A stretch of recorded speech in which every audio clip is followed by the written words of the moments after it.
CPIM Jirania মহকুমা কমিটির উদ্যোগে পশ্চিম ত্রিপুরা জেলা শাসকের উদ্দেশ্যে বিভিন্ন দাবিতে স্মারকলিপি দেওয়া হয়েছে এবং এই স্মারকলিপি দেওয়ার পর্বে সিপিআইএম বিভিন্ন স্তরের নেতৃত্ব উপস্থিত ছিলেন। সিপিআইএমের তরফে পশ্চিম ত্রিপুরা জেলা শাসকের উদ্দেশ্যে সেই স্মারকলিপি দেওয়া হয়েছে জেলা শাসক কার্যালয়ে গিয়ে সংশ্লিষ্ট আধিকারিকের মাধ্যমে। তার পাশাপাশি সিপিআইএম এই পর্বে ডেপুটেশন দেওয়ার পাশাপাশি তারা তাদের বক্তব্যের কথা তুলে ধরেছেন সংবাদ মাধ্যমের কাছে। তার আগে আগরতলা একটি মিছিল কর্মসূচি সংগঠিত হয়। সিপিআইএম পশ্চিম ত্রিপুরা জেলার নেতৃত্ব সেই পর্বে উপস্থিত ছিলেন। জিরানিয়া মহকুমা কমিটির তরফে সেই প্রতিনিধিরা উপস্থিত ছিলেন। আগরতলায় সিপিআইএমের তরফে জিরানিয়া মহকুমা কমিটির তরফে মিছিল কর্মসূচি সংগঠিত হয়েছে। কার্যত সেই মিছিল কর্মসূচির মাধ্যমে শহরে শক্তির মহড়া দেওয়ার পর তারা ডেপুটেশন পর্বে সেখানে সামিল হয়েছে। সিপিআইএম নেতৃত্বের এই কর্মসূচির অংশবিশেষ আমরা দেখব, তার পাশাপাশি নেতৃত্বের ভাষণ এবং কথা শুনব।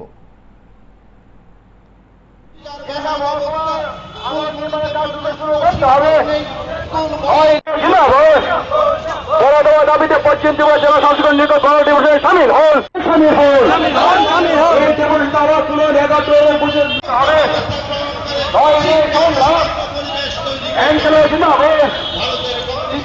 মহকুমা কমিটি দিচ্ছে ডাক।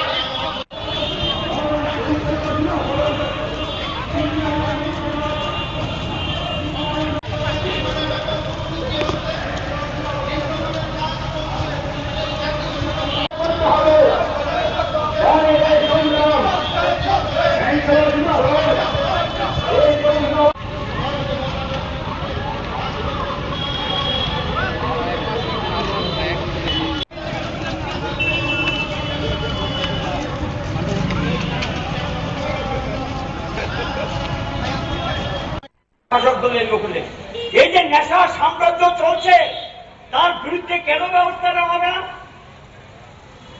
গোটা এলাকা এই পরিস্থিতি তৈরি হয়েছে। তোলাবাজি চূড়ান্ত পর্যায়ে চলে গিয়েছে।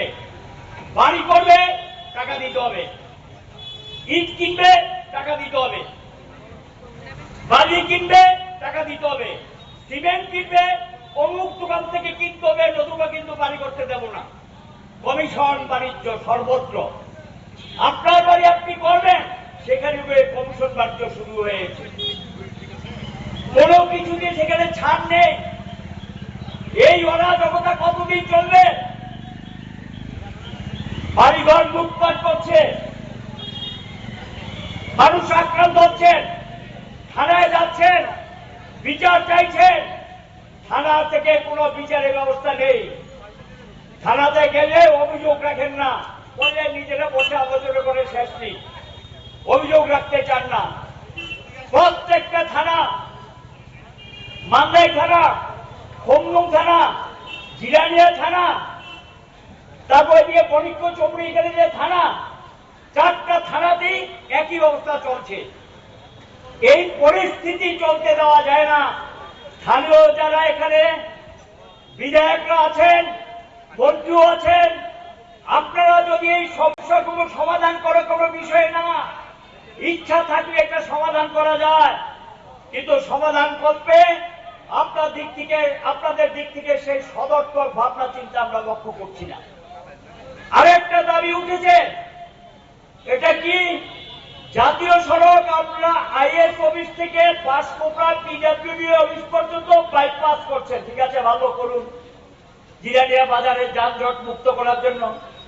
কিন্তু যেহেতু এদিকে এনআইটি রোড, মান্দাই রোড, এটার সঙ্গে লিঙ্ক করা, হোমলুঙের রাস্তায় লিঙ্ক করা, তাহলে বাসকোপড়া থেকে জিরানিয়া আইএস অফিস পর্যন্ত যে রাস্তাটা আছে এখন, এই রাস্তাটাকে একটু প্রশস্ত করতে হবে।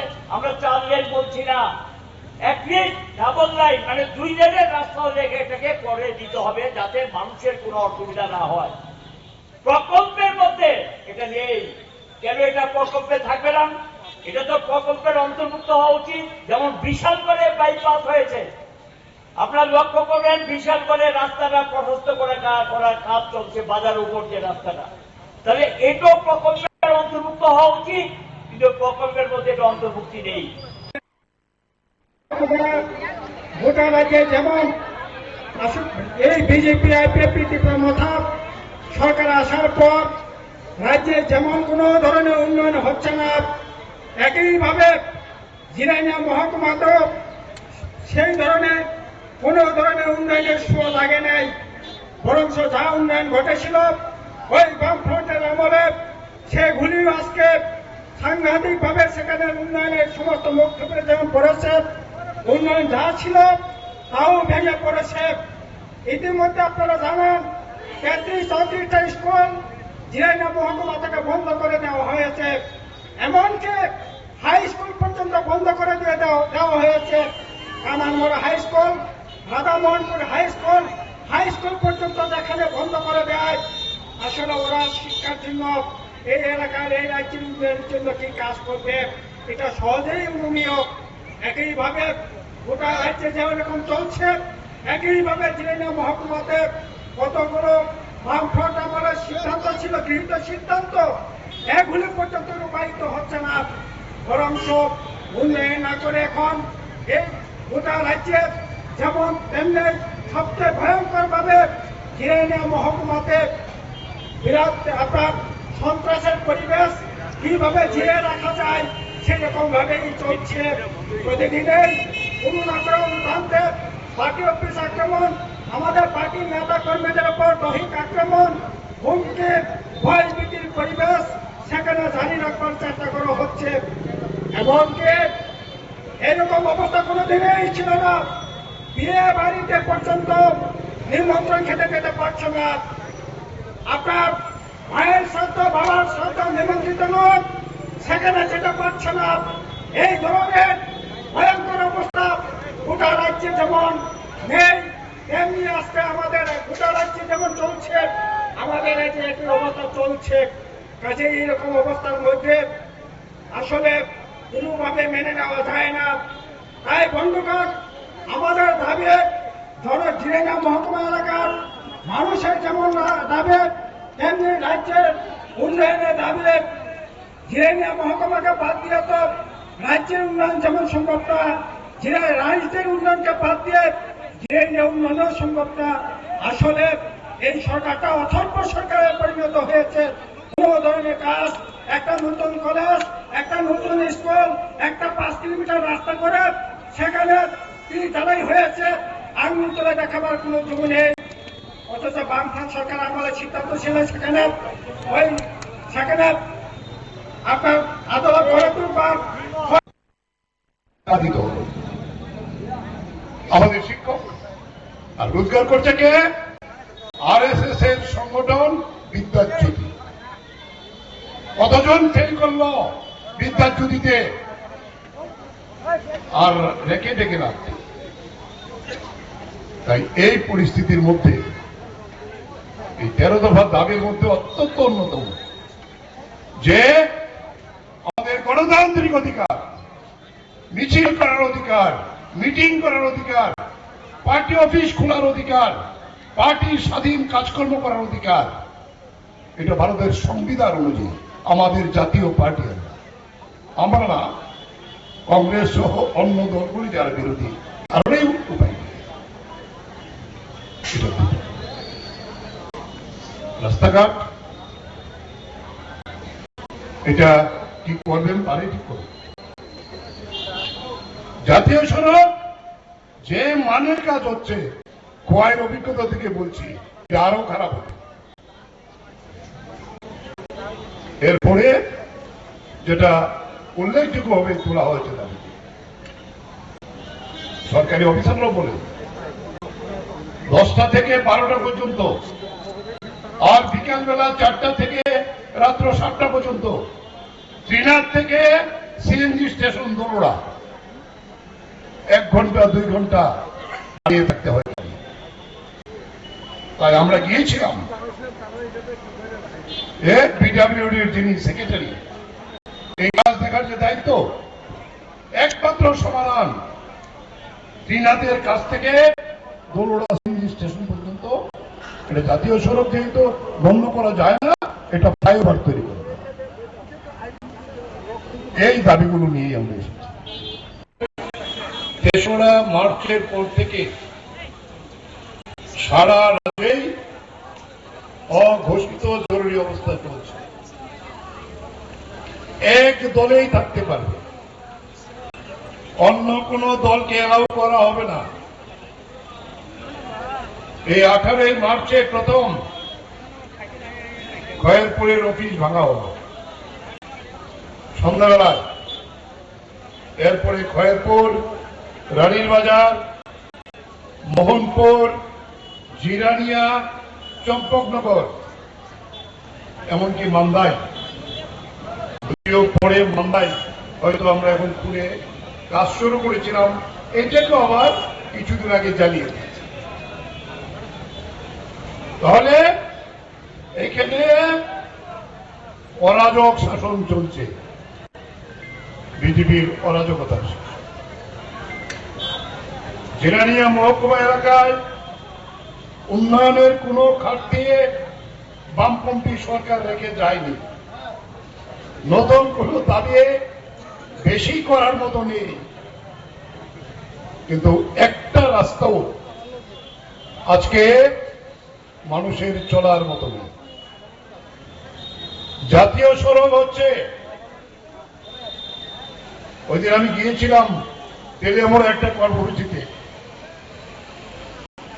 যাওয়ার কথা না, যাওয়া যায় না। তেলিয়ামোড়ে গিয়ে শুনলাম বাসের শ্রমিকরা 3 দিন যাবৎ ধর্মঘট করে আছেন, রাস্তার জন্য তারা গাড়ি চালাতে পারছে না, এই রাস্তায় তারা গাড়ি চালায়। আর এটাকে বলা হয় আমাদের রাজ্যের লাইফ লাইন, জীবন রেখা।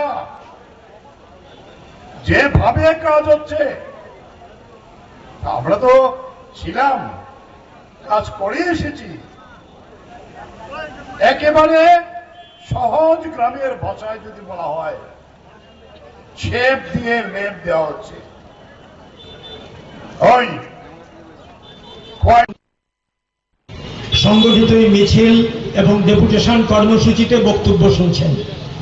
আমরা মাননীয় পশ্চিম ত্রিপুরা জেলা শাসকের নিকট ডেপুটেশন দিতে গিয়েছিলাম। জেলা শাসক অনিবার্য কারণেই রাজ্যের বাইরে, তিনি শাসক রাজ্যে নেই, রাজ্যের বাইরে, তার জন্য তার হয়ে আমাদের মেমোরেন্ডাম স্মারকলিপি গ্রহণ করেছেন এডিএম শ্রীমতী মেঘা জৈন। তিনি তার অফিসে আসতে একটু দেরি হয়েছে, তার জন্য আমাদের অনেকটা সময় অপেক্ষা করতে হয়েছে। আসার পরে আমরা 10 মিনিটের মধ্যে আমাদের দাবি সনদ তার কাছে ব্যাখ্যা করেছি। 16টি দাবি কোনো না কোনোভাবে আপনারা এখানে শুনেছেন। উত্তরে আমরা যখন তাকে বললাম, তার কাছে ব্যাখ্যা করেছি আমরা দাবিগুলো। আমাদের প্রথম কথাই ছিল, যদি রাজনৈতিক কাজ না করা যায়, এই বর্তমান যে জিরানিয়া মহকুমার যে অবস্থা 7 বছর ধরে, 7 বছর 3-4 মাস ধরে জিরানিয়াতে কোনো পলিটিক্যাল অ্যাক্টিভিটিস কোন রাজনৈতিক বিরোধী দল করতে পারে না। জিরানিয়াতে একটা অমানিসার অন্ধকার চলছে, নিষিদ্ধ জায়গা। বিজেপি ছাড়া অন্য কেউ কিছু করতে পারবে না, অফিস খুলতে পারবে না, কাজ করতে পারবে না, জনস্বার্থে কাজ করতে পারবে না। সোজা কথা, সিপিআইএম যদি জনগণের জন্য মানুষের আন্তরিকভাবে কাজ করতে না পারে, তাহলে যা হওয়ার জিরানিয়াতে তাই হচ্ছে।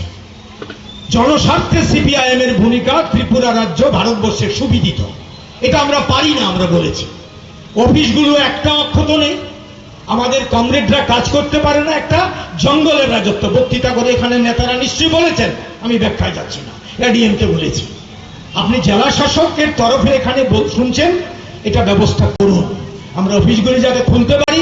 Normal political activities has to B started, activity আমাদের আরম্ভ করতে হবে, এটা আমরা বলেছি। তারপরে আমরা বলেছি যে এই যে কাজ নেই মানুষের, খাদ্যের অভাব, সন্তান বিক্রি, এই যে বিষয়গুলো, এই বিষয়গুলোতে এটার নাকি নতুন নাম কি দিয়েছে, রংবাহারি নাম, কাজ তো দেই না। আর এমজিএন রেগা আছে, তাও কাজের অভাব, কাজ নেই। তো কাজ দিন, বন্যা গেছে 2টা বন্যা, কৃষকদের মাথায় হাত, সাধারণ মানুষের সর্বনাশ, কোনো সাহায্য নেই। কাজ দিন, সার দিন, বীজ দিন, জলের ব্যবস্থা করুন, এই দাবিগুলি আমরা রেখেছি সেখানে। 200 টাকা মজুরি, 200 দিনের কাজ 600 টাকা মজুরি। আর এই সরকারের প্রতিশ্রুতি অনুযায়ী 340 টাকা মজুরি নিদেন পক্ষে এক্ষুনি দিন, কোনটাই তো রাখছে না। 600 তো পরের কথা, 340 অন্তত দিন। না না না, দেয়নি। আমরা বলেছি, এডিএম শুনলেন।